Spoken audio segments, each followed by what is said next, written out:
So if I go with the blade into the middle, they are pointing both perfectly to the top. Alright, so firstly, yes, you've got the rotor arms in the correct position. I can see from the engine build you've done a very nice job. Looks very clean. I think you're on track. You've got the rotor buttons in the correct position. The only thing that I would ask is, are you sure that you're not on the cam? You must be at top dead centre, or the piston must be very close to top dead centre on the compression stroke with both valves closed. So when the rotor buttons are pointing at near 12 o'clock, which they are, you must ensure that the cam is not rocking and that you are on the compression stroke. But otherwise, what you've done is good. And on the front, as you can see here, it's the cylinder number 1. I did locate the OT point by the bolt putting into. Now, I don't understand what this OT point is. I don't know what OT means. Normally what you would do is just use a stop in the spark plug hole, which I believe you have done, and you would simply establish this top dead centre point where the yellow marker is now. I don't know what OT. I would normally have like an A and a B. But yeah, I assume that's what that is. You've used those as your spark plug stops to establish top dead centre. All I'm interested in is top dead centre and this 46mm mark, which is 22 degrees, against the direction of rotation, which you have done correctly, so that's good. The thread from in between, there is the OT and the needle point here on this graph where we can see it. So that's top dead centre, and where your finger is, that's 22 degrees before top dead centre. That's correct. Well done. The 22 degrees firing point, which is 46mm to the right. That's correct. Clockwise against the rotation of the engine. I assume that's correct. That this planetary gear is turning to the left. Yes, the planetary gear is connected directly to the crankshaft and it turns in the same direction as the propeller. There is no reversal of direction, it's just at a different gear ratio. So the planetary gear here turns in the correct direction, same direction as the crankshaft or the propeller. You have it correct as it is in the picture. That means the needle or the point, it will fire before the point.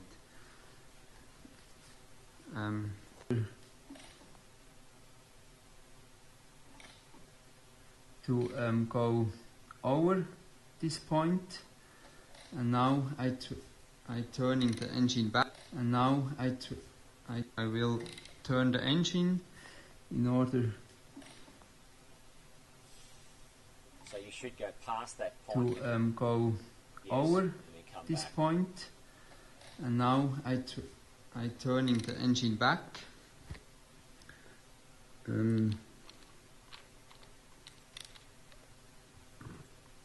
So I hold the arms a little bit back. Yes, that's correct. You want to be holding these rotor buttons so that you're taking the backlash out in the normal rotation. So you'll be putting resistance on these two rotor buttons so that you are going against the natural rotation to take out any slop in the gear backlash. That you are doing it correctly.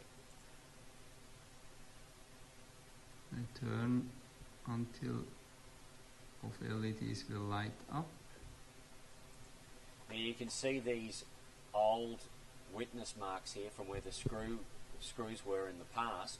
The reason they're not in the same position now is either you haven't done the timing or you've moved the gearing a little bit on the engine and the new number 1 position of the rotor buttons is in a new position. That's perfectly okay. All you need to do is, as long as the timing is correct, all you need to do is reconnect the distributor leads so that they're in the correct firing order. That would be 1, 3, 5, 7, 9, 2, 4, 6, 8.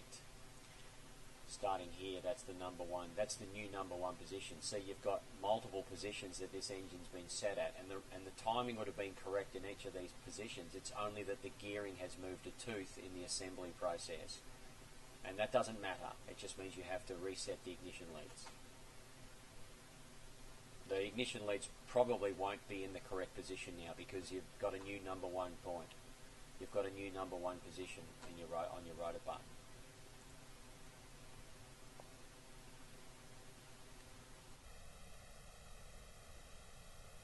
It's running, that'll be virtually simultaneous.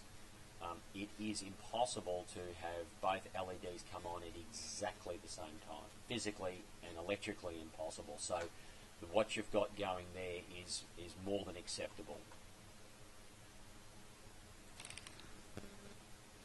As you can see, they are on the. Now what you've got now is where my mouse is. That is the new number one position. So you should make a texter mark or a black mark here on the outside of the distributor cap, and that on the outside of the distributor, and that's where your number one ignition lead is going to be. And then the ignition firing order is going to be 1, 3, 5, 7, 9, 2, 4, 6, 8, etc.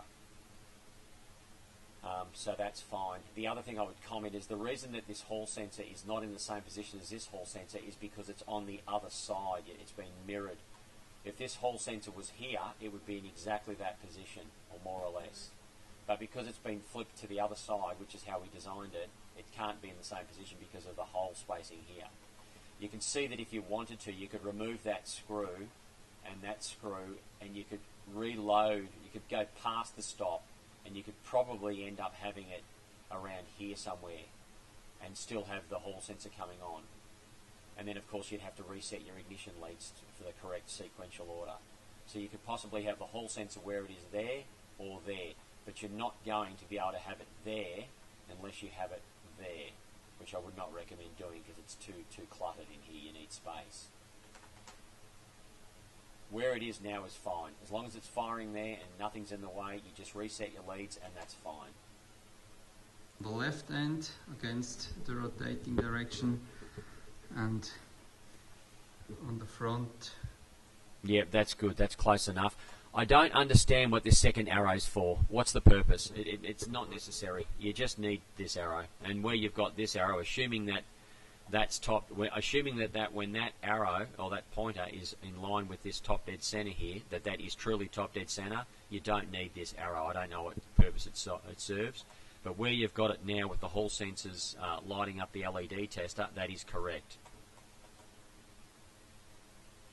We have reached more or less the point, the firing point. And as a short explanation how I set the hall sensor, I put the needle on the firing and turning these two screws that the plate is fully loose. Then according to your manual, I turned the plate into the final stop clockwise. So I turned it clockwise until the screw ran into the mechanical stop, and then counterclockwise back. Yes, that's correct. Counterclockwise against the direction of the rotors. That's correct. Until the LED was lighting up. That's correct. So this I did for both. And I think this is the right way according to your manual. What astonished me a little bit is that this hall sensor here is more or less in horizontal orientation, and this one is much more pointed to the bottom. As I explained, that hall sensor is not in the same position as this hall sensor because it's on the other side. If that hall sensor, if you rotated the plate 180 and put the hall sensor there, it would be in exactly that position. But for convenience, we don't want the hall sensor crammed in between the distributor caps because there's not enough room, so we flip it to the other side. And of course it's a little bit out of, even though it's timed correctly, it's in a different position because of the holes. Now if we redesigned it, we could make a special left and a right hall sensor plate, but we make the same plate and we just flip-flop it, and that's why you've got about this error. It's not actually an error, it just looks like it's out of position, but if it's timed correctly, it doesn't matter. So yeah, that's why. I hope you understand my explanation and can give me your... Yep, I understand your explanation. You've done everything exactly right. That is the correct timing procedure. All you need to do now is make sure that your distributor caps, your ignition leads on your distributor cap are relocated so that the number one cylinder and the firing order starts from this new location where where the rotor buttons are pointing now. Where the rotor buttons are pointing now is the number one cylinder, and as I said, you're going to have to remove all the leads from the cap, and I would suggest remove all the ignition leads from the distributor caps and resequence them starting from here. 1, as I said, 1, 3, 5, 7, 9, 2, 4, 6, 8. Same here. 1, 3, 5, 7, 9, 2, 4, 6, 8.